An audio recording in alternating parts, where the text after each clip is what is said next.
Hi guys, welcome to ಅನುನಿ teach Kannada YouTube channels. ಇವತ್ತಿನ ವಿಡಿಯೋದಲ್ಲಿ third year B optional Kannada text book ಮೂರರಲ್ಲಿ ಬರುವಂತಹ ಬ್ಲಾಕ್ 2ನಲ್ಲಿ ಕೊನೆಯ ಘಟಕ 12ನೇ ಬಗ್ಗೆ ಇವತ್ತಿನ ವಿಡಿಯೋ ತಿಳಿಸ್ಕೊಡ್ತಿದ್ದೀನಿ. ಸೊ ಏನಪ್ಪ ಅಂದರೆ ಮಾತ್ರೆ, ಕಂಪಿತ, ಮೌನ, ಅನಗತ, ಮುಡಿ, ಪದ್ಮಗಣ. ಸೊ ಇಲ್ಲಿ ನಿಮಗೆ ಮಾತ್ರೆ ಅಥವಾ ಕಂಪಿತ ಅಥವಾ ಮೌನ, ಅನಗತ, ಮುಡಿ, ಪದ್ಮಗಣ ಇದರ ಬಗ್ಗೆ ನಿಮಗೆ ಟಿಪ್ಪಣಿಯನ್ನು ಕೇಳುವಂಥದ್ದು 5 ಮಾರ್ಕ್ಸ್ಗೆ. ಸೊ ಇದರಿಂದ ನಿಮಗೆ ಟಿಪ್ಪಣಿ ಕೇಳ್ತಾರೆ. ಸೊ ಗಮನವಿಟ್ಟು ಕೇಳಿ ತಿಳ್ಕೊಳ್ಳಿ ಅಂತ ಹೇಳ್ತಾ ಲೆಸನ್ ಅಂತ ಹೇಳ್ತಾ ಸೊ ನೀವು ನೋಡಿದ್ಮೇಲೆ ಇಷ್ಟರ ಬಗ್ಗೆ ನಾವು ತಿಳ್ಕೊತೇವೆ.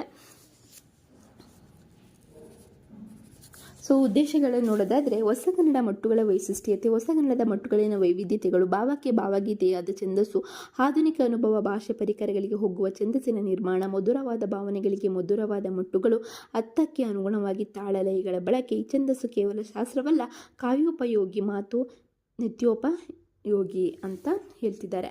ಪೀಠಿಕೆ: ಬದಲಾಗಬೇಕಾದದ್ದು ಪ್ರಕೃತಿಯ ನಿಯಮ. ಅದರಂತೆ ಜಗತ್ತಿನಲ್ಲಿ ಎಲ್ಲವೂ ಒಂದು ಕಾಲದಲ್ಲಿ ಇದ್ದಂತೆ ಮತ್ತೊಂದು ಕಾಲದಲ್ಲಿ ಇರುವುದಿಲ್ಲ. ಸಾಹಿತ್ಯವು ಕೂಡ ನಿಂತ ನೀರಿನಂತಾಗದೆ ಕಾಲಕ್ಕೆ ತಕ್ಕಂತೆ ಸದಾ ಬದಲಾವಣೆಗಳಿಗೆ ತನ್ನನ್ನು ಒಳಪಡಿಸಿಕೊಳ್ಳುತ್ತದೆ. ಸಾಹಿತ್ಯ ಬದಲಾಗುವುದು ಕೇವಲ ಕವಿಯ ತುರ್ತು ಮಾತ್ರವಾಗಿರದೆ ಅದು ಸಮಾಜದ ತುರ್ತಾಗಿ ಕಾಣಿಸಿಕೊಳ್ಳುತ್ತದೆ. ಕನ್ನಡದಲ್ಲಿ ಸಂಸ್ಕೃತ ಛಂದಸ್ಸಿನ ಮಾದರಿಯಲ್ಲಿ ಮೊದಲು ಕಾವ್ಯ ರಚನೆಗೊಂಡದ್ದಾದರೂ ತದನಂತರ ದೇಶೀಯ ಛಂದಸ್ಸಿನತ್ತ ತಿರುಗುವುದು ಒಂದು ವಿಶಿಷ್ಟ ಸಂದರ್ಭವೇ ಆಗಿದೆ. ಇಂದಿನ ಛಂದಸ್ಸಿನ ಮಾದರಿಗಳನ್ನು ಇಂದು ಅನ್ವಯಿಸಲು ಹೊರಟರೆ ಅದು ಅಭ್ಯಾಸವಾಗಬಹುದು. ಇಂಗ್ಲಿಷ್ ಸಾಹಿತ್ಯದ ಪ್ರಭಾವದಿಂದಾಗಿ ಹುಟ್ಟಿಕೊಂಡ ಹೊಸಬಗೆಯ ಸಾಹಿತ್ಯ ಅಭಿವ್ಯಕ್ತಿಗೆ ಹೊಸ ಮಾದರಿಯ ಮಾನದಂಡಗಳ ಅಗತ್ಯವಿದೆ. ಹೊಸಗನ್ನಡ ಕವಿತೆಗಳಿಗಾಗಿ ಪ್ರಸ್ತಾರ ಹಾಕುವಾಗ ಗುರು, ಲಘು, ಪರಿಜ್ಞಾನ 3ರಿಂದ 8 ಮಾತ್ರೆಗಳವರೆಗೆ ಗಣಗಳ ಸ್ವರೂಪದ ಪರಿಚಯ ಮಾತ್ರ ಇದ್ದರೆ ಸಾಲದು. ಇವುಗಳ ಜೊತೆಗೆ ವಿಶಿಷ್ಟ ಪರಿಭಾಷೆಗಳ ಪರಿಚಯವೂ ಅಗತ್ಯವಾಗುತ್ತದೆ. ಟಿ.ಶ್ರೀ ಅವರು ಹೊಸಗನ್ನಡ ಛಂದಸ್ಸಿಗೆ ಶಾಸ್ತ್ರೀಯ ಚೌಕಟ್ಟನ್ನು ತಂದುಕೊಟ್ಟದ್ದು ಕನ್ನಡ ಛಂದಸ್ಸಿನ ಇತಿಹಾಸದಲ್ಲಿ ಒಂದು ಮೈಲುಗಲ್ಲು. ಹೊಸಗನ್ನಡ ಛಂದಸ್ಸಿನ ವಿಶಿಷ್ಟ ಪರಿಭಾಷೆಗಳೆಂದರೆ 1 ಗಣಪರಿವೃತ್ತಿ, ಮುಡಿ, ಹಾಗೆ 3ನೇದು ಪದ್ಮಗಣ, 4ನೇದು ಅನಾಗತ, 5ನೇದು ರಸ್ವೀಕರಣ, ಹಾಗೆ 6ನೇದು ದೀರ್ಘೀಕರಣ, 7ನೇದು ಮೌನ, ಹಾಗೆ 8ನೇದು ವಿಷಮಗಣ, 9ನೇದು ಕಂಪಿತ. ಇವುಗಳದ್ದು ಮುಖ್ಯವಾದವು. ನಾವು ಈಗಾಗಲೇ ಗಣಪರಿವೃತ್ತಿ, ರಸ್ವೀಕರಣ, ದೀರ್ಘೀಕರಣ, ವಿಷಮಗಣಗಳ ಬಗ್ಗೆ ನಾವು ತಿಳಿದುಕೊಂಡಿದ್ದೇವೆ ಅಲ್ವಾ. ಸೊ ಇವಾಗ ಮಾತ್ರೆ, ಕಂಪಿತ, ಮೌನ, ಅನಾಗತ, ಮುಡಿ, ಪದ್ಮಗಣಗಳ ಬಗ್ಗೆ ತಿಳಿದುಕೊಳ್ಳೋಣ. ಸೊ ಹೊಸಗನ್ನಡ ಛಂದಸ್ಸನ್ನು ನೋಡುವಾಗ ಅದರ ಬಾಹ್ಯ ಮತ್ತು ಆಂತರ್ಯದ ಬಗ್ಗೆಯೂ ನೋಡಬೇಕಾಗುತ್ತದೆ. ಹಳೆಯ ಮಟ್ಟುಗಳನ್ನು ಸಡಿಲಿಸಿ ಹೊಸ ವಿಧಾನಗಳ ಮೂಲಕ ಕಾವ್ಯ ಪರಂಪರೆಯನ್ನು ಬೆಳೆಸುವ ನಿಟ್ಟಿನಲ್ಲಿ ಹೊಸಗನ್ನಡ ಛಂದಸ್ಸು ಬಹುಬಗೆಯಾಗಿ ಕೆಲಸ ಮಾಡಿದೆ. ಪಾಶ್ಚಿಮಾತ್ಯ ಸಾಹಿತ್ಯದ ಪ್ರಭಾವದಿಂದ ಕನ್ನಡದ ಛಂದೋಲಯದಲ್ಲಿ ವಿಶಿಷ್ಟ ಬದಲಾವಣೆಗಳಾದದ್ದು ಒಂದು ವೈಶಿಷ್ಟ್ಯವೇ ಸರಿ. ಕನ್ನಡದ ಕಣ್ವ ಬಿ.ಎಂ. ಶ್ರೀ ಅವರು ಈ ಒಂದು ಹೊಸ ಛಂದಸ್ಸಿನ ಹುಟ್ಟಿಗೆ ಮಟ್ಟಿಗೆ ಕಾರಣರು. ತದನಂತರ ಕನ್ನಡದ ಅನೇಕ ಕವಿಗಳು ಬಿ.ಎಂ. ಶ್ರೀ ಅವರ ಕವಿತೆಗಳಿಂದ ಪ್ರೇರಣೆಗೊಂಡು ತಮ್ಮದೇ ಆದ ಸಾಧನೆಯನ್ನು ಮಾಡಿದ್ದಾರೆ. ಇದರ ಹಿನ್ನೆಲೆಯಲ್ಲಿ ಬಿ.ಎಂ. ಶ್ರೀ ಅವರ ಅನುವಾದಿತ ಕೃತಿ ಇಂಗ್ಲಿಷ್ ಗೀತೆಗಳು, ಉಂಗನಸು ಇವು ಬಹು ಪ್ರಸಿದ್ಧಿ ಪಡೆದಿದ್ದು ಹೊಸಗನ್ನಡ ಸಾಹಿತ್ಯದ ನೆಲೆಯಲ್ಲಿ ವಿಶಿಷ್ಟವಾದ ಪ್ರೇರಣೆ ಮತ್ತು ಪ್ರಭಾವವನ್ನು ಉಂಟು ಮಾಡಿದೆ. ಇವಾಗ ಮಾತ್ರೆಯ ಬಗ್ಗೆ ತಿಳ್ಕೊಳ್ಳೋಣ. ಮಾತ್ರೆ ಎಂದರೇನು? ಹ್ರಸ್ವ ದೀರ್ಘಾಕ್ಷರಗಳನ್ನು ಅಳೆಯುವ ಪ್ರಮಾಣವೇ ಮಾತ್ರೆ. ಒಂದು ಮಾತ್ರ ಕಾಲದಲ್ಲಿ ಉಚ್ಚರಿಸುವ ಹ್ರಸ್ವಾಕ್ಷರವನ್ನು ಲಘುವೆಂದು, 2 ಮಾತ್ರೆ ಕಾಲದಲ್ಲಿ ಉಚ್ಚರಿಸಲ್ಪಡುವ ದೀರ್ಘಾಕ್ಷರವನ್ನು ಗುರುವೆಂದು ನಾವು ಕರಿತೇವೆ. ಅದು ನಿಮ್ಗೆ ಗೊತ್ತಿದೆ. ಲಘುವಿನ ಬೆಲೆ 1 ಮಾತ್ರೆಯಾದರೆ ಗುರುವಿನ ಬೆಲೆ ಎಷ್ಟಾಗಿರುತ್ತೆ? 2 ಮಾತ್ರೆ. ಈ ಹ್ರಸ್ವ ದೀರ್ಘಗಳೇ ನಮ್ಮ ಛಂದಸ್ಸಿನ ತಳಹದಿ. ಗಣಗಳ ಮೂಲ ಘಟಕಗಳು ಇವೆ. 3 ಮಾತ್ರೆಗಳುಳ್ಳ ಪ್ಲುತವನ್ನು ವೈಯಾಕರಣರು ಪ್ರಸ್ತಾಪಿಸಿದ್ದಾರೆ. ಆದರೆ ಪ್ಲುತದ ಪ್ರಯೋಗ ಅಷ್ಟಾಗಿ ಇಲ್ಲ. ಕೇಶಿರಾಜ ರಶ್ವಮೇಧಕ ಮಾತ್ರಕಂ ದೀರ್ಘ ಮುಬಾಯ ಮಂತ್ರಂ ತ್ರಿಮಾತ್ರಕಂ ಪ್ಲುತಮಕ್ಕುಂ ಎಂದು ಹೇಳಿ ರಾಮ ಎಂದು ಸೀತೆ ಬಾಯಳಿದ ದೇವತಾ ದ್ವಾರದೇಶದೊಳಿರ್ದು ಶಂಕುಮಂ ಭುವು ಎಂದು ಪೂರೈಸಿದಂ ಎಂಬ ಉದಾಹರಣೆಯನ್ನು ಪ್ಲುತಕ್ಕೆ ನೀಡಿದ್ದರೂ ಅದನ್ನು ಪರಿಗಣಿಸಬೇಕೆಂಬ ಪರಿಕಲ್ಪನೆ ಮೂಡಿದುದು ಟಿ.ಶ್ರೀಯವರಿಂದ. ಪ್ಲುತವನ್ನು ಈ ಚಿಹ್ನೆಯಿಂದ ಸೂಚಿಸಲಾಗುತ್ತದೆ. ಗಣವಿನ್ಯಾಸದಲ್ಲಿ ಅದರಲ್ಲೂ ವಿಶೇಷವಾಗಿ ಹೊಸಗನ್ನಡ ಲಯದಲ್ಲಿ ಇದಕ್ಕೆ ಹೆಚ್ಚಿನ ಮಹತ್ವವಿದೆ ಅಂತ ಹೇಳ್ತಿದ್ದಾರೆ. ಉದಾಹರಣೆಗೆ, ಕಂಸ ಭಯಕ್ಕೆ ನಡುಗುತ್ತಾ ಅಡೆದ ಕೂಸು ಬಾಳದೆಂತು ಎನ್ನುತ್ತಾ ತಲ್ಲಣಿಸುತ್ತಾ ಮೂಡಲಮ ನೆತ್ತಿಯ ಮುತ್ತಿ ನ ನೀರಿನ ಎರ್ಕಾಸ್ ಒಯ್ದು ನುಣ್ಣ ನೇರ ಕ್ಷುವ ಒಯ್ದು. ಸೊ ಇಲ್ಲಿ ನೀವು ನೋಡಬಹುದು 3 ಮಾತ್ರೆಯ ಲಯವುಳ್ಳ ಮೊದಲ ಪದ್ಯಗಳಲ್ಲಿ ಸ್ ಎಂಬುದು 3 ಮಾತ್ರೆಯ ಮೌಲ್ಯವನ್ನು ಪಡೆದು ಒಂದು ಗಣವಾಗಿ ಪರಿಗಣಿಸಿದೆ. ಇಲ್ಲಿ ಸ್ ಎಂಬುದನ್ನು 3 ಮಾತ್ರೆಯ ಕಾಲಕ್ಕೆ ಎಳೆದು ಪಲಕಿಸುವುದರಲ್ಲಿ ತಲ್ಲಣದ ನುಡುಕವು ಸೂಚಿತವಾಗುತ್ತದೆ. ಕಂಪಿತ ಅಂದರೆ ಒಮ್ಮೊಮ್ಮೆ ಒಂದು ಅಕ್ಷರದ ಕಾಲ 3 ಮಾತ್ರೆಗಳ ಮಿತಿಯನ್ನು ಮೀರುವುದು ಉಂಟೆಂದು ತೀನಂಶ್ರೀ ಅವರು ಹೇಳಿದ್ದಾರೆ. ಈ ಬಗೆಯ ಅಕ್ಷರಕ್ಕೆ ಕಂಪಿತವೆಂದು ಹೆಸರಿಸಿದ್ದಾರೆ. ಕಂಪಿತಕ್ಕೆ ಈ ಬಗೆಯ ಚಿಹ್ನೆಯನ್ನು ಬಳಸಲು ತೀನಂಶ್ರೀ ಅವರು ಸೂಚಿಸುತ್ತಾರೆ. ಉದಾಹರಣೆಗೆ, ನಿನ್ನ ಬೆಳ್ಳಿಯ ಕೂದಲ ನನ್ನ ಕಣ್ಣಿಗದೇನು ಚಂದ, ಮೂಡ ಬೆಳ್ಳಿಯ ತಳುಕು ಮಂದ ನನ್ನ ಮೇರಿ. ಸೊ ಇಲ್ಲಿ ನೋಡ್ಬೋದು, ಪಂಪನ ನೋದುವ ನಿನ್ನ ನಾಲಗೆ ಕನ್ನಡವೇ ಸತ್ಯ, ಕುಮಾರವ್ಯಾಸನ ನಾಲಿಪ ಕಿವಿಯದು ಕನ್ನಡವೇ ನಿತ್ಯ. ಮೊದಲನೆಯ ಉದಾಹರಣೆಯಲ್ಲಿ ಮೇ ಎಂಬುದಕ್ಕೆ 4 ಮಾತ್ರೆಯ ಬೆಲೆ ಎಂದಿದ್ದಾರೆ. ಮೇ ವೇ ಇವೆಲ್ಲ 3ಕ್ಕಿಂತ ಹೆಚ್ಚು ಮಾತ್ರೆಗಳ ವ್ಯಾಪ್ತಿ ಇದೆ ಎಂದಷ್ಟೇ ಹೇಳಬಹುದು. ನಿರ್ದಿಷ್ಟವಾಗಿ ಎಷ್ಟು ಮಾತ್ರೆ ಎಂದು ಹೇಳುವುದು ಕಷ್ಟ. ಎರಡನೆಯ ಉದಾಹರಣೆಯಲ್ಲಿ ವೇ ಎಂಬುದನ್ನು ಎಷ್ಟು ದೂರ ಬೇಕಾದರೂ ಎಳೆಯಬಹುದಾಗಿದೆ. ಹೀಗೆ 3ಕ್ಕಿಂತ ಹೆಚ್ಚು ಮಾತ್ರೆಗಳ ಬೆಲೆ ಒಂದು ಅಕ್ಷರಕ್ಕಿರುವಲ್ಲಿ ಅದನ್ನು ನಾವು ಕಂಪಿತ ಅಂತ ನಾವು ಗುರುತಿಸ್ಕೊಳ್ಬೇಕು. ಕಂಪಿತ ಅಂದರೆ ಈ ಒಂದು ಚಿಹ್ನೆಯಿಂದ ಗುರುತಿಸುವಂಥದ್ದು. ನೆಕ್ಸ್ಟ್ ಮೌನ. ಮೌನ ಅಂದ್ರೇನು? ಲಯ ಕೆಡುವಂತಿದ್ದು ಅದನ್ನು ಸರಿಪಡಿಸಲು ಅಧಿಕ ಮಾತ್ರೆಗಳ ಬೆಲೆಯನ್ನು ಕೊಡುವ ಅವಕಾಶ ಇಲ್ಲದಿದ್ದಲ್ಲಿ, ವಿರಾಮಕ್ಕೆ ಅವಕಾಶ ಇರುವ ಕಡೆಗಳಲ್ಲಿ ವಿರಾಮ ಅಥವಾ ಮೌನವನ್ನು ತುಂಬಿ ಲಯವನ್ನು ಸರಿಪಡಿಸಬಹುದು. ಹೀಗೆ ಮಾಡಿದಾಗ ಮೌನವು ಮಾತ್ರೆಯ ಬೆಲೆಯನ್ನು ಪಡೆದುಕೊಳ್ಳುತ್ತದೆ. ಆದರೆ ಈ ಮೌನವನ್ನು ತುರುವಾಗ ಅರ್ಥದಲ್ಲಿ ವಿರಾಮ ಬರುವಂತೆ ನೋಡಿಕೊಳ್ಳುವುದು ಅಗತ್ಯ. ಈ ಪ್ರಕ್ರಿಯೆಯನ್ನು ಮೌನ ಎಂದು ಕರೆಯಲಾಗಿದೆ. ಮೌನದ ಸಂಕೇತವನ್ನು ಈ ರೀತಿ ತೋರಿಸಿದ್ದಾರೆ. ಉದಾಹರಣೆಗೆ, ಮಂಜಿ ಬನಿಗಳಿ ಎರೆಯುವ ತಾವು ಬೆಟ್ಟದ ಕೊಡಲಿ ಬೆಳೆದಿತು ಹೂವು. ಇಲ್ಲಿ 4 ಮಾತ್ರೆಯ ಗಣವಿನ್ಯಾಸವಿರುವುದರಿಂದ ಕೊನೆಯ ಗಣದಲ್ಲಿ 1 ಮಾತ್ರೆಯ ಮೌನವನ್ನು ಸೇರಿಸಿಕೊಂಡು 4 ಮಾತ್ರೆಗಳಾಗಿ ಸರಿದುಕೊಳ್ಳಬೇಕು. ಈಗಲೇ ನದಿನ್ ಕೇಳದೈ ಮೆಚ್ಚೆಯನ್. ಈ ಮೇಲಿನ ಪದ್ಯಗಳೆಲ್ಲ ಮೌನವನ್ನು ತರುವುದರ ಮೂಲಕ ಮೌನಕ್ಕೆ ಮಾತ್ರೆಯ ಬೆಲೆಯನ್ನು ತಂದುಕೊಡಲಾಗಿದೆ.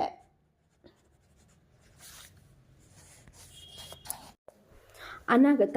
ಚರಣದ ಮೊದಲಲ್ಲೇ ತಾಳವು ಲಯ ಮೊದಲಾಗಿ ಮುಂದುವರಿಯುವುದೇ ಪದ್ಯದ ರೂಢಿ. ಆದರೆ ಈ ನಿಯಮಕ್ಕೆ ಕೆಲವು ಕಡೆ ಅಪವಾದಗಳು ಕಂಡುಬರುತ್ತವೆ. ಅಂದರೆ ಚರಣದ ಆರಂಭದ 1 ಅಥವಾ 2 ಅಕ್ಷರಗಳನ್ನು ಬಿಟ್ಟು ತಾಳ ಅಥವಾ ಲಯ ಆರಂಭವಾಗುವಂತಹ ಪ್ರಕ್ರಿಯೆಯನ್ನು ಅನಾಗತ ಅಂತ ಕರೀತಾರೆ. ಇಲ್ಲಿ ಉದಾಹರಣೆಯನ್ನು ನೀವಿಲ್ಲಿ ನೋಡಬಹುದು. ಹೀಗೆ ತಾಳಕ್ಕೆ ಮೊದಲೇ ಅಕ್ಷರ ಬಂದಿರುವುದು ಹಾಡುವ ಅಥವಾ ಓದುವ ಪದ್ಯಗಳ ನಿರ್ದಿಷ್ಟ ಗೆರೆಗಳಿಗಿಂತ ಕೆಲವು ಹೆಜ್ಜೆ ಹಿಂದಿನಿಂದ ಸ್ಪರ್ಧಾಳು ಓಡಿ ಬಂದು ವೇಗವನ್ನು ಹೆಚ್ಚಿಸಿಕೊಳ್ಳುವಂತೆ ಚರಣಕ್ಕೆ ಹೊಸ ಬಲ ಬರುತ್ತದೆ. ಒಟ್ಟಿನಲ್ಲಿ ಅನಾಗತಕ್ಕೆ ಸಂಬಂಧಿಸಿದ ಈಗಿನ ಈ ಅಂಶಗಳು ಮುಖ್ಯವಾಗಿರುತ್ತದೆ. ಅನಾಘಾತದಿಂದಾಗಿ ಪಾದಕ್ಕೆ ಹೊಸ ಬಲವು, ಲಯಕ್ಕೆ ಹೆಚ್ಚಿನ ಶೋಭೆಯು ದೊರೆಯುತ್ತದೆ. ಅನಾಘಾತವು ಎಲ್ಲ ಬಗೆಯ ಗಣದಲ್ಲೂ ಬರಬಹುದು. ತಾಳ ಮೊದಲಾಗುವ ಕಡೆ ಅಂದರೆ ಅನಾಘಾತದ ಮುಂದಿನ ಗಣದ ಹಾದಿಯಲ್ಲಿ ನಿಯತವಾಗಿ ಗುರು ಬರಬೇಕು. ಅನಾಘಾತಕ್ಕೆ ಒಳಗಾಗುವ ಈ ಬಿಡಿಯಾದ 1 ಅಥವಾ 2 ಅಕ್ಷರಗಳು ಹೆಚ್ಚಾಗಿ ಹ್ರಸ್ವವಾಗಿರುತ್ತದೆ.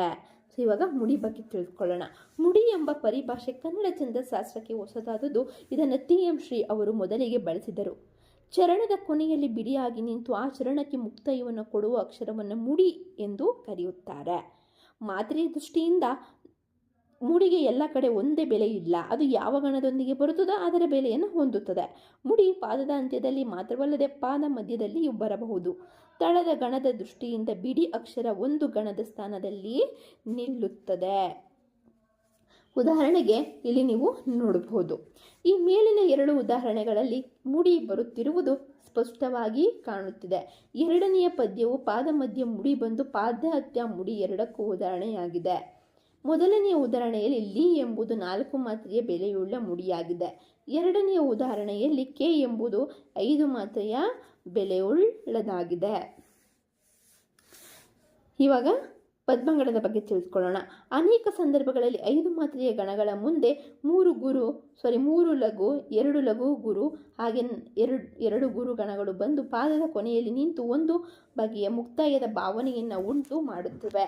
ಮುಡಿಗಿಂತ ವ್ಯಾಪ್ತಿಯಲ್ಲಿ ದೊಡ್ಡದಾದ ಸಾವಕಾಶ ಗತಿ ಇರುವ ಈ ಬಗೆಯ ಗಣಗಳನ್ನು ತೀನಂಶ್ರೀಯವರು ಪದ್ಮಗಣವೆಂದು ಕರೆದಿದ್ದಾರೆ. ಅಂಶ ಛಂದಸ್ಸಿನ ಬ್ರಹ್ಮಗಣದ ಸ್ವರೂಪ ಈ ಪದ್ಮಗಣದ ಸ್ವರೂಪವು ಒಂದೇ ಆಗಿದೆ. ಇನ್ನೊಂದು ಬಗೆಯಲ್ಲಿ ಪದ್ಮಗಣವನ್ನು ಹೇಳುವುದಾದರೆ, ಪಾದರಚೆಯಲ್ಲಿ ಕೆಲವು ವೇಳೆ ಒಂದು ರೀತಿಯ ಗಣಗಳ ಸರಣಿಯಲ್ಲಿ ಕ್ವಚಿತ್ತಾಗಿ ಮಧ್ಯದಲ್ಲೋ ಅಥವಾ ಅಂತ್ಯದಲ್ಲೋ ಕಡಿಮೆ ಬೆಲೆಯ ಗಣವನ್ನು ಸೇರಿಸುವ ಪ್ರಕ್ರಿಯೆಯಾಗಿದೆ. ಇದು ಉದಾಹರಣೆಯನ್ನು ನೀವು ನೋಡಬಹುದು 1 ಮತ್ತು 2ನೆಯ ಸಾಲಿನಲ್ಲಿ. ಮೊದಲನೆಯ ಉದಾಹರಣೆಯಲ್ಲಿ 5 ಮಾತ್ರೆಗಳ ಗಣದಲ್ಲಿ ಸರಣಿಯಲ್ಲಿ 3 ಮಾತ್ರೆಯ ಗಣ ಬಂದಿರುವುದು ಪದ್ಮಗಣವನ್ನು ಸೂಚಿಸುತ್ತದೆ. ಗರುಡ ನೆರಳು ಎಂಬುವು ಇದು ಮೇಲೊಂದು ಗರುಡ ಆರುತಿ ಇದೆಯಲ್ಲ, ಇದನ್ನು ನಿಮಗೆ ಗಣ ವಿಭಜನೆ ಮಾಡಿ ಯಾವ ಗಣ ಅಂತ ನಿಮ್ಗೆ ಕೇಳ್ತಾರೆ. ಇದನ್ನು ಸರಿಯಾಗಿ ಜ್ಞಾಪನ ಇಟ್ಕೊಂಡು ಸರಿಯಾಗಿ ಗಮನಿಸ್ಕೊಳ್ಳಿ. ಮೊದಲನೇ ಉದಾಹರಣೆಯಲ್ಲಿ 5 ಮಾತ್ರೆಗಳ ಗಣದಲ್ಲಿ ಸರಣಿಯಲ್ಲಿ 3 ಮಾತ್ರೆಯ ಗಣ ಬಂದಿರುವುದು ಪದ್ಮಗಣವನ್ನು ಸೂಚಿಸುತ್ತದೆ. ಗರುಡ ನೆರಳು ಎಂಬುವುದು ಪದ್ಮಗಣಗಳಾಗಿವೆ. ಮೊದಲೆರಡು ಚರಣಗಳು ದು ಮತ್ತು 3 ಮತ್ತು 4ನೆಯ ಚರಣಗಳ ದಿ ಮಡಿಗಳಾಗಿವೆ. ಎರಡನೆಯ ಉದಾಹರಣೆಯಲ್ಲಿ ಮಾರಂ ಎಂಬುದು ಪದ್ಮಗಣವಾಗಿದೆ. ಪದ್ಮಗಣದ ಮೂಲದ ಬಗ್ಗೆ ಕುರಿತು ಚಿಂತಿಸಿದರೆ ಅದರ ಮೂಲ ಅಂಶ ಛಂದಸ್ಸಿನೊಂದಿಗೆ ತುಳುಕು ಹಾಕಿಕೊಳ್ಳುತ್ತದೆ. 2 ಅಂಶದ ಗಣವಾದ ಬ್ರಹ್ಮಗಣಕ್ಕೆ ಇದ್ದ ನಿಯತ ಸ್ಥಾನವನ್ನು ಪರಿಶೀಲಿಸಿದರೆ ಅದು ಪದ್ಮಗಣಕ್ಕೆ ಸೂಕ್ತವಾಗಿ ಹೊಂದಾಣಿಕೆಯಾಗುತ್ತದೆ. ಸಾಂಗತ್ಯದ ಈ ಪದ್ಯದಲ್ಲಿ ಬ್ರಹ್ಮಗಣದ ಸ್ಥಾನವನ್ನು ನೋಡಬಹುದು. ಇಲ್ಲಿ ನೆಕ್ಸ್ಟ್ ನೋಡ್ಬೋದು, ಪೆಣ್ಣೆಲ್ಲ ವೇತ ಮ ನೆಲ್ಲಪ ತಾಯಿ, ಇದು ವಿಷ್ಣುಗಣ ಹಾಗೆ ವಿಷ್ಣುಗಣ ರುದ್ರ ಬ್ರಹ್ಮಗಣ, ವಿಷ್ಣುಗಣ ಬ್ರಹ್ಮಗಣ ಹಾಗೆ ವಿಷ್ಣುಗಣ ಬ್ರಹ್ಮಗಣ.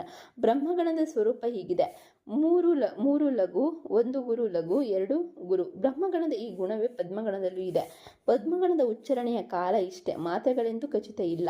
ಯಾವ ಬಗೆಯ ಮಾತ್ರೆಗಣದೊಂದಿಗೆ ಬರುವುದೇ ಅದರ ಮಾತ್ರೆಗಳ ಬೆಲೆಯನ್ನು ಪಡೆದುಕೊಳ್ಳುತ್ತದೆ. ಕೊನೆಯದಾಗಿ ನಾವು ಸಾರಾಂಶವನ್ನು ನೋಡೋಣ. ಇಲ್ಲಿಯವರೆಗೂ ಹೊಸಗನ್ನಡ ಮೊಟ್ಟುಗಳ ಬಗ್ಗೆ ವಿವರವಾಗಿ ಅಭ್ಯಾಸ ಮಾಡಿದ್ದೇವೆ. ಹೊಸಗನ್ನಡ ಕವಿಗಳನ್ನು ಅಧ್ಯಯನ ಮಾಡಿ ತೀನಂ ಶ್ರೀಯವರ ಲೇಖನ ಬರೆಯುವುದಕ್ಕಿಂತ ಮುಂಚೆ ಹೊಸಗನ್ನಡ ಛಂದಸ್ಸಿನ ಬಗ್ಗೆ ಟೀಕೆಗಳಿದ್ದವು. ಆದರೆ BM ಶ್ರೀಯವರ ಇಂಗ್ಲಿಷ್ ಗೀತ ಬಂದ ಆನಂತರ ಈ ಬಗ್ಗೆ ಟೀಕೆಗಳಿಗೆ ಉತ್ತರವೋ ಎಂಬಂತೆ ಹೊಸ ಲಯಗಳ ಸಾಧ್ಯತೆಯನ್ನು ಅವರು ತೋರಿಸಿಕೊಟ್ಟರು. ತೀನಂ ಶ್ರೀಯವರ ಹೊಸಗನ್ನಡ ಛಂದಸ್ಸನ್ನು ಶಾಸ್ತ್ರೀಯ ಚೌಕಟ್ಟಿಗೆ ಒಳಪಡಿಸಿ ಅಧ್ಯಯನ ಮಾಡಿ ಒಂದು ಸಾಮಾನ್ಯ ಸೂತ್ರವನ್ನು ರಚಿಸಿದ ನಂತರ ಟೀಕೆಗಳು ಕಡಿಮೆಯಾಗಿ ಹೊಸ ಛಂದಸ್ಸಿನ ಪ್ರಯೋಗಕ್ಕೆ ಮಹತ್ವ ಬಂದಿತು. ಇಲ್ಲಿಯವರೆಗೂ ಹೊಸಗನ್ನಡದ ಛಂದಸ್ಸಿನ ವಿಶಿಷ್ಟ ಪರಿಕಲ್ಪನೆಗಳಾದ ಮಾತ್ರೆ, ಕಂಪಿತ, ಮೌನ, ಅನಗತ, ಮುಡಿ, ಪದ್ಮಗಣ, ಗಣ ಪರಿವೃತ್ತಿ, ರಸೀಕರಣ, ದೀರ್ಘೀಕರಣ, ಮೌನ, ವಿಷಮ ಗಣಗಳ ಬಗ್ಗೆ ಅಭ್ಯಾಸ ಮಾಡಿದ್ದೀರಿ ಅಲ್ಲವೇ? ಇನ್ನು ಮುಂದೆ ಹೊಸಗನ್ನಡ ಪದ್ಯಗಳನ್ನು ಸಾಧ್ಯವಾದಷ್ಟು ಅಭ್ಯಾಸ ನಡೆಸಿ ಛಂದಸ್ಸನ್ನು ಮತ್ತು ಅದರ ಪರಿಕಲ್ಪನೆಗಳನ್ನು ಗುರುತಿಸುವ ಪ್ರಯತ್ನವನ್ನು ಮಾಡುವುದು ತಮ್ಮ ಕರ್ತವ್ಯ ಅಂತ ಹೇಳ್ತಿದ್ದಾರೆ. ಅಲ್ಲದೆ ಛಂದಸ್ಸಿಗೆ ಸಂಬಂಧಪಟ್ಟ DS ಕರ್ಕಿ, TV ವೆಂಕಟಲಚಾರ್ಯ, ತೀನಂ ಶ್ರೀ ಮೊದಲಾದ ಪ್ರಮುಖರ ಕೃತಿಗಳನ್ನು ಅಭ್ಯಾಸ ಮಾಡಿ ವಿಷಯ ಸಂಗ್ರಹಿಸಿ ಇಲ್ಲಿರುವ ವಿಷಯಗಳ ಜೊತೆ ಗ್ರಂಥಾಲಯದಿಂದ ಮಾಹಿತಿಯನ್ನು ಸಂಗ್ರಹಿಸಿ ನಮಗೆ ಪರೀಕ್ಷೆಯಲ್ಲಿ ಉತ್ತಮವನ್ನು ಮಾರ್ಕ್ಸ್ ತಗೋಬೋದು ಅಂತ ಹೇಳ್ತಿದ್ದಾರೆ. ಇವಾಗ ಸ್ವಪರೀಕ್ಷಾ ಪ್ರಶ್ನೆಗಳ ಬಗ್ಗೆ ನೋಡೋಣ. ಹೊಸಗನ್ನಡ ಛಂದಸ್ಸಿಗೆ ಶಾಸ್ತ್ರೀಯ ಚೌಕಟ್ಟನ್ನು ತಂದುಕೊಟ್ಟವರು ಯಾರು? ಹೊಸಗನ್ನಡ ಛಂದಸ್ಸಿಗೆ ಶಾಸ್ತ್ರೀಯ ಚೌಕಟ್ಟನ್ನು ತಂದುಕೊಟ್ಟವರು ತೀನಂ ಶ್ರೀ ಕಂಠಯ್ಯನವರು. ಹೊಸಗನ್ನಡ ಛಂದಸ್ಸಿನ ವಿಶಿಷ್ಟ ಪರಿಭಾಷೆಗಳನ್ನು ಹೆಸರಿಸಿ ಅಂತ ಹೇಳಿದ್ದಾರೆ. ಹೊಸಗನ್ನಡ ಛಂದಸ್ಸಿನ ವಿಶಿಷ್ಟ ಪರಿಭಾಷೆಗಳೆಂದರೆ ಗಣಪರಿವೃತ್ತಿ. ಹೊಸಗನ್ನಡ ಛಂದಸ್ಸಿನ ವಿಶಿಷ್ಟ ಪರಿಭಾಷೆ ಗಣಪರಿವೃತ್ತಿ, ಮುಡಿ, ಪದ್ಮಗಣ, ಅನಾಗತ, ರಸ್ವೀಕರಣ, ದೀರ್ಘೀಕರಣ, ಮೌನ, ವಿಷಮಗಣ, ಕಂಪಿತ. ನೆಕ್ಸ್ಟ್, ಮಾತ್ರೆ ಎಂದರೇನು? ಹ್ರಸ್ವಾಕ್ಷರ ಮತ್ತು ದೀರ್ಘಾಕ್ಷರಗಳನ್ನು ಅಳೆಯುವ ಪ್ರಮಾಣವೇ ಮಾತ್ರೆ. ಅಲ್ಪಕಾಲದಲ್ಲಿ ಉಚ್ಚರಿಸುವ ಹ್ರಸ್ವಾಕ್ಷರವನ್ನು ಲಘುವೆಂದು, ದೀರ್ಘಕಾಲದಲ್ಲಿ ಉಚ್ಚರಿಸುವ ದೀರ್ಘಾಕ್ಷರವನ್ನು ಗುರುವೆಂದು ಕರೆಯುತ್ತಾರೆ. ಲಘುವಿನ ಬೆಲೆ 1 ಮಾತ್ರೆ ಇದ್ದರೆ ಗುರುವಿನ ಬೆಲೆ 2 ಮಾತ್ರೆ ಆಗುತ್ತದೆ. ಕಂಪಿತವನ್ನು ಯಾವ ಚಿಹ್ನೆಯಿಂದ ಸೂಚಿಸುತ್ತಾರೆ ಅಂತ ಕೇಳ್ತಿದ್ದಾರೆ. ಕಂಪಿತವನ್ನು ಈ ಚಿಹ್ನೆಯಿಂದ ಸೂಚಿಸುತ್ತಾರೆ. ಕಾವ್ಯದಲ್ಲಿ ಒಮ್ಮೊಮ್ಮೆ ಒಂದು ಅಕ್ಷರದ ಕಾಲ 3 ಮಾತ್ರೆಗಳ ಮಿತಿಯನ್ನು ಮೀರಿದಾಗ ಅದನ್ನು ಕಂಪಿತ ಅಂತ ಹೆಸರು. ಮೌನ ಎಂದರೇನು? ಅದನ್ನು ಸೂಚಿಸುವ ಚಿಹ್ನೆ ಯಾವುದು ಅಂತ ಕೇಳಿದ್ದಾರೆ. ಆಗಲೇ ನೋಡಿದಾಗೆ ಲಯ ಕೆಡುವಂತಿತ್ತು, ಅದನ್ನು ಸರಿಪಡಿಸಲು ಅಧಿಕ ಮಾತ್ರೆಗಳ ಬೆಲೆಯನ್ನು ಕೊಡುವ ಅವಕಾಶ ಇಲ್ಲದಿದ್ದಲ್ಲಿ ವಿರಾಮಕ್ಕೆ ಅವಕಾಶ ಇರುವ ಕಡೆಗಳಲ್ಲಿ ವಿರಾಮ ಅಥವಾ ಮೌನವನ್ನು ತುಂಬಿ ಲಯದಲ್ಲಿ ಸರಿಪಡಿಸಬಹುದು. ಈ ಪ್ರಕ್ರಿಯೆಗೆ ಮೌನ ಅಂತ ಕರೀತಾರೆ. ಮೌನವನ್ನು ಈ ಒಂದು ಚಿಹ್ನೆಯಿಂದ ಸಂಕೇತದಿಂದ ಸೂಚಿಸುತ್ತಾರೆ. ನೆಕ್ಸ್ಟ್ 6th one, ಅನಗತ ಎಂದರೇನು? ಚರಣ ಆರಂಭದ 1 ಅಥವಾ 2 ಅಕ್ಷರಗಳನ್ನು ಬಿಟ್ಟು ತಾಳ ಅಥವಾ ಲಯ ಆರಂಭವಾಗುವ ಪ್ರಕ್ರಿಯೆಯೇ ಅನಾಗತ. 7ನೇದು, ಮುಡಿ ಎಂದರೇನು? ಚರಣದ ಕೊನೆಯಲ್ಲಿ ಬಿಡಿಯಾಗಿ ನಿಂತು ಆ ಚರಣಕ್ಕೆ ಮುಕ್ತಾಯವನ್ನು ಸೂಚಿಸುವ ಅಕ್ಷರವನ್ನು ಮುಡಿ ಎಂದು ಕರೆಯುತ್ತಾರೆ. ಪದ್ಮಗಣದ ಮೂಲ ಯಾವುದು ಅಂದರೆ ಪದ್ಮಗಣದ ಮೂಲ ಅಂಶಗಣವಾದ ಬ್ರಹ್ಮಗಣದಲ್ಲಿದೆ. 2 ಅಂಶಗಳಿಂದ ಕೂಡಿದ್ದ ಬ್ರಹ್ಮಗಣ ನಿಯತ ಸ್ಥಾನವನ್ನು ಪರಿಶೀಲಿಸಿದರೆ ಅದು ಪದ್ಮಗಣಕ್ಕೆ ಸೂಕ್ತವಾಗಿ ಹೊಂದಾಣಿಕೆಯಾಗುತ್ತದೆ. ಸೊ ಇವಾಗ ಅಭ್ಯಾಸ ಪ್ರಶ್ನೆಗಳನ್ನು ನೋಡೋದಾದರೆ ನಮಗೆ ಎಕ್ಸಾಮಲ್ಲಿ ಕೇಳುವಂಥದ್ದು ಯಾವುದಾದ್ರು ಅಂದರೆ ಕಂಪಿತ ಮೌನ ಪರಿಕಲ್ಪನೆಯನ್ನು ಸುಧಾರಣವಾಗಿ ಚರ್ಚಿಸಿ. ಅನಾಗತ ಎಂದರೇನು, ಅದು ಉಂಟಾಗುವ ಪ್ರಕ್ರಿಯೆಯನ್ನು ವಿಶದೀಪಡಿಸಿ. ಈ ಕೆಳಗಿನ ವಿಷಯಗಳನ್ನು ಕುರಿತು ಟಿಪ್ಪಣಿ. ಮಾತ್ರೆ, ಮುಡಿ, ಪದ್ಮಗಣ ಅಥವಾ ಇನ್ನೂ ಬೇರೆ ಮಾತ್ರೆ, ಕಂಪಿತ ಮೌನ, ಅನಾಗತ, ಮುಡು, ಪದ್ಮಗಣ ಇದ್ರ ಬಗ್ಗೆ ನಿಮಗೆ ಟಿಪ್ಪಣಿಯನ್ನು ಕೇಳುವಂಥದ್ದು. ಸೊ ಒಂದ್ಸಲ ಓದ್ಕೊಳ್ಳಿ ಎಕ್ಸಾಮ್ ಮುಂಚೆ ಅಂತ ಹೇಳ್ತಾ, so see you the next video. So ಇಷ್ಟವಾದಲ್ಲಿ ಲೈಕ್ ಮಾಡಿ, ಇಲ್ಲಾಂದರೆ ಡಿಸ್ಲೈಕ್ ಮಾಡಿ, ಹಾಗೆ ನಿಮ್ಮ ಅನಿಸಿಕೆಗಳನ್ನ ಕಮೆಂಟ್ ಮೂಲಕ ತಿಳಿಸಿ ಅಂತ ಹೇಳ್ತಾ, ಸೊ ನೆಕ್ಸ್ಟ್ ವಿಡಿಯೋ ಘಟಕ 3 ವಡ್ಡಾರಾಧನೆ ಕೃತಿಕಾರ ಕೃತಿನಾಮ ಕಾಲದೇಶದ ಬಗ್ಗೆ ನಾವು ಮುಂದಿನ ವಿಡಿಯೋದಲ್ಲಿ ತಿಳ್ಕೊಳ್ಳೋಣ ಅಂತ ಹೇಳ್ತಾ, see you the next video. Bye, take care.